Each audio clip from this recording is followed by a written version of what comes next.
Graças a Deus. Então, nós vamos falar de relacionamento conjugal, papel do homem, papel da mulher.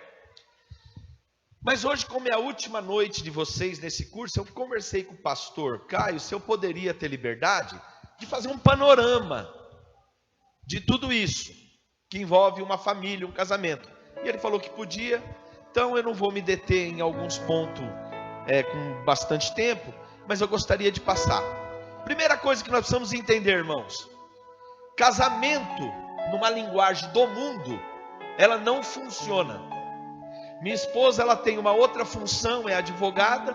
Uma das ações que mais tem ajuizado nos dias de hoje é divórcio. Divórcio é algo que tem crescido muito.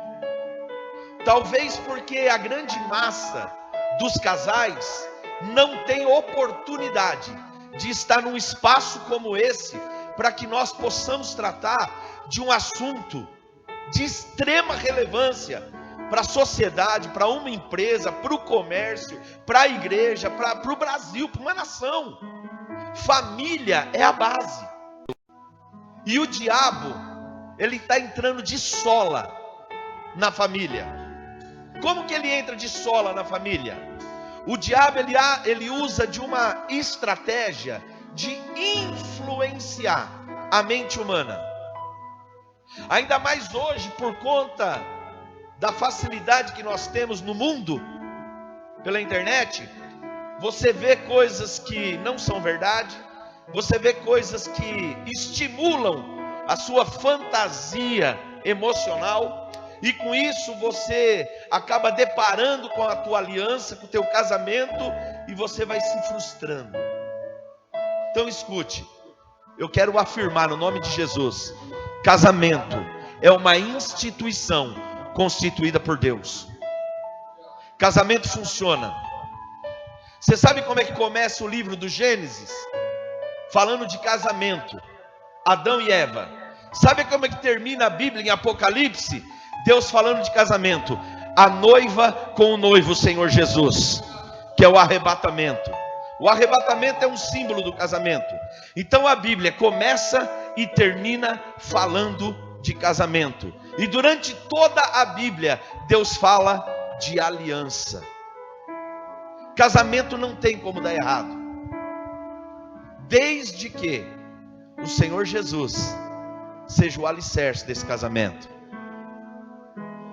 Sabe, a minha esposa, ela tem segurança em mim, não porque eu sou muito forte e não vou trair ela, é porque antes de eu amar a Fabiana, ela sabe o amor que eu tenho pelo meu Senhor. Então, quando tem Jesus no relacionamento, isso traz segurança para ambas partes. A minha esposa, ela trabalha no meio de muitos homens. 80% dos clientes da minha mulher é homem. E eu não tenho ciúmes. Primeiro, que eu sei quem me deu ela foi Deus. E segundo, eu sei o temor da minha esposa. Eu vejo minha esposa jejuar, eu vejo a minha esposa orar, eu vejo a minha esposa se dedicar ao Senhor. E ela também vê eu dedicando com todas essas práticas. Então ela me transfere segurança e eu a ela. E transferimos um legado para minha filha. Caso eu morra hoje, minha filha pode falar qualquer coisa do pai, mas uma coisa ela vai falar: o meu pai dobrava o joelho diante do Todo-Poderoso. O meu pai serviu ao Senhor Jesus, com erros, com acerto, mas a minha filha, minha casa, eu e a minha esposa estamos transferindo um legado. Então escute, casamento é uma instituição criada no coração de Deus. Dá certo. Dá certo. E olha o que Deus fala, ó: o que une Deus não separa o homem. Só que tem um problema. O pecado de Adão e Eva, sabe o que aconteceu? Gerou no coração humano uma independência de Deus. Então muitos hoje acham que não precisam de Deus. Deus está lá em cima, sentado no trono. Muitos filhos na terra para ver. Eu vou ter que resolver minhas coisas. Então o pecado, ele gera uma independência de Deus. E com isso vem uma rebeldia. O que acontece? Ficamos longe de Deus, desobedecemos Deus. E aí o que nós colhemos? Problema, irmãos. Problema no casamento, problema na criação dos filhos. Eu costumo dizer para a Fabiana que casamento não tem como dar errado quando tem Cristo, porque é uma instituição que Deus criou. E um dia nós vamos chegar diante de Deus para prestar conta. A primeira coisa que Deus vai pedir para mim não é: cadê os membros da comunidade evangélica da cidade de Maria Helena que eu te confiei? Não, Deus não vai me fazer essa pergunta. Quando eu chegar no tribunal de Cristo, a primeira pergunta que Deus vai fazer que Cristo vai fazer para mim é isso aqui, ó: cadê a esposa que eu te dei? Está aqui, Senhor. Fiquei com ela até o fim da minha vida. Cadê a filha que eu te dei? Então a primeira coisa que nós vamos prestar conta para Deus é do nosso casamento. Então pode saber disso. Deus dá força para a gente ter um bom casamento. Nós vamos desenrolar aqui, nós vamos entender bastante coisa, né, amor? Se tudo que Deus cria é perfeito, é organizado, por que muitos casamentos não dão certo? Não é? Eu tive um cliente que eu fiz exatamente 3 divórcios dele. Então... Esse gosta de casar, hein? Então, é um absurdo isso, né? Não é normal. E se é tudo tão organizado, se Deus é tão perfeito, por que muitos casamentos não estão dando certo? Por que os casais, eles trocam de cônjuge como se troca de roupa? Por que as pessoas, o casamento, ele acaba assim, as pessoas já casam, e se não der certo, vamos largar. Então já casam com essa intenção. E a Bíblia nos diz que para cada coisa tem os seus princípios, né? Se nós seguirmos o princípio, as regras instituídas pelo Deus Todo-Poderoso, creia, o casamento ele dá certo. Aleluia. Né? E o que o Senhor nos ensina? Quando nós falamos sobre casamento, não importa onde você se casou. Se você casou na católica, se você casou lá no espiritismo, se você casou na igreja evangélica, o que importa é que existe o casamento. E só um minutinho, isso que a Fabiana está dizendo é muito importante. Preste atenção, irmãos. Independente de onde foi realizada a cerimônia do teu casamento, acredite no que eu vou te dizer. Pode ser que o seu casamento seja realizado num centro espírita, num tempo passado, pode acontecer isso.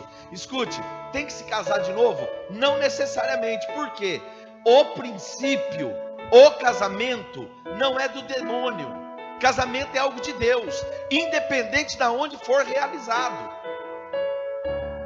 A bênção é do Senhor, porque é princípio de Deus. E o que diz a palavra do Senhor? Onde o primeiro princípio que a Bíblia nos ensina, né? Está lá em Gênesis 2:24, que diz que por isso... Vai pôr aqui, eu acho. Consegue pôr aqui para nós? Gênesis 2:24. 24. Olha lá, eu vou ler. Portanto, deixará o homem o seu pai e sua mãe. Olha o que é um casamento. Deixar pai e mãe. E apegar a sua mulher, e serão ambos uma só carne.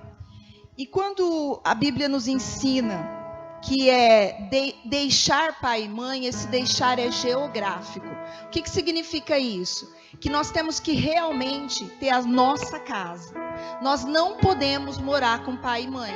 A Bíblia, ela é tão perfeita e tão real nas nossas vidas, que este princípio nós não podemos deixar de cumprir. Essa regra instituída pelo Deus Todo-Poderoso, nós temos que cumprir. E quando eu falo deixar no sentido geográfico, é também não morar nos fundos. Por quê? Porque a tendência é que aquele que é dono da casa, aquele que administra a casa por deixar os filhos morarem juntos, eles vão influenciar de alguma maneira. Eles vão fazer com que eles vão influenciar na administração da sua casa. E isso é muito sério, e a gente já até passou por esses momentos. Quando eu comecei, no início do meu casamento, no início quando a Ana Laura nasceu, diante da minha correria, da correria do André, nós íamos todos os dias almoçar na casa da minha mãe. Nós não morávamos juntos. A gente morava em casas separadas. Nós só íamos almoçar. E creia, irmãos, isso influenciou negativamente para o nosso casamento. Porque no momento que a gente senta ali para almoçar, eu compartilho como é que está sendo o dia. A Fabiana compartilha o que nós temos que fazer, o que nós temos que ganhar, o que nós temos que pagar. E aí o que acontece? Eu não morava na mesma casa. Eu só almoçava lá. A sogra e principalmente o sogro começava a dar palpite e intervir. Irmãos, escute só. Na época era questão de R$800. Eu acabava com esse problema para não dar choque no meu casamento. Que era o quê? Contratar uma empregada e pôr em casa. Só isso. E, irmãos, tem hora que para consertar o nosso casamento, é isso aqui que precisa. E a gente não enxerga. E como a gente não enxerga, nós acabamos dando volta em volta do problema e não resolvemos. E ali, minha sogra falando. E aquilo ali eu comecei a pegar birra da minha sogra. Então olha como Deus é sábio quando manda largar pai e mãe. Né? E deixar pai e mãe também é no sentido emocional. Porque nós, muitas vezes, na maioria das vezes, a gente quer desabafar, não é? Eu tenho falado lá para as meninas na igreja que às vezes eu não tenho nem uma saída para dar para o problema dela. Mas só de eu ouvi-la já é algo que vai mudar a situação do que ela está vivendo. E nós temos esse costume, né? Eu sempre me abri muito com a minha mãe, então a gente casa e a gente quer também compartilhar as nossas frustrações, as nossas dores, né? Às vezes a posição que o André toma diante de uma situação que a gente vive no casamento, e eu quero compartilhar, mas isso com certeza atrapalha, porque eles tomam as nossas dores, sabe? E minha sogra vai puxar para quem? Para mim ou para a filha? Né? Isso é muito comum acontecer. E aí os conflitos são inevitáveis. Por quê? Porque também, quando a gente se casa, os meus costumes é diferente do costume do André. E a gente tem conflito. Irmãos, nós já passamos por muita coisa. São 20 anos de casados, né? Vai fazer 20 anos. E eu digo que se Deus me mostrasse tudo que eu ia passar e falasse, você casaria com este homem? Eu com certeza casaria. Tô com moral, hein, igreja? Tô com moral. Mas olha, tem bastante. Olha o pastor Cícero, até chorou. Né? Tem alguns defeitos aí que eu falei que eu falo para ele assim, quando ele ontem ele não colocou comida para cachorra. E eu falei, eu vou entregar você amanhã lá no nosso encontro com os casais. Então, assim, tem muita coisa que a gente não gosta, sabe? Que a gente entra em atrito. Mas nós não podemos compartilhar isso com os nossos pais, porque eles vão tomar partido nosso. E aí acaba tendo esse conflito. Aí ele não quer mais visitar meu pai, porque às vezes minha mãe e meu pai falam coisa que ele não gosta, e às vezes acaba tendo um respondendo mal para o outro. Então nós não podemos também. O deixar pai e mãe é no sentido emocional, irmãos. Não podemos compartilhar com ele aquilo que... Porque nós brigamos, às vezes nós temos algum atrito, a gente rapidinho se resolve. Mas o pai e a mãe ficam martelando aquelas coisas. Eu aprendi com o nosso pastor presidente, o apóstolo Júnior. Ele fala assim, ó.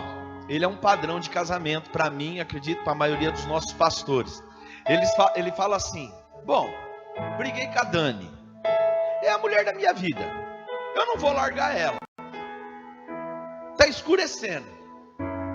Eu vou fazer as pazes com ela, Porque senão eu vou ficar mal com ela e nem vou namorar com ela essa noite. Então, quer dizer, eu tenho que ser inteligente. E uma vez eu ouvi aquilo, eu falei, mas não é que é verdade? Então é assim, eu quase não brigo com a Fabiana. E quando a gente briga, ela tá com a razão, eu já peço perdão e tá tudo certo. Mas o homem é bom de conversa. Homens, o segredo, nós vamos chegar nessa parte, mas o segredo de um bom casamento, homens, agrada a esposa. Faça isso. Faça isso. Isso não te faz menos homem. Aliás, isso vai te fazer muito mais homem. O segredo, a mulher não pode se frustrar com o homem. Porque é muito mais fácil o homem frustrar a mulher do que a mulher frustrar o homem. Então isso é um dos pontos-chave do nosso casamento. E eu, depois da pandemia, eu comecei a cozinhar. Ela vai chegar na parte da gastronomia, não é possível. E depois que eu comecei a cozinhar, sabe o que aconteceu? Tudo ficou mais gostoso na minha casa.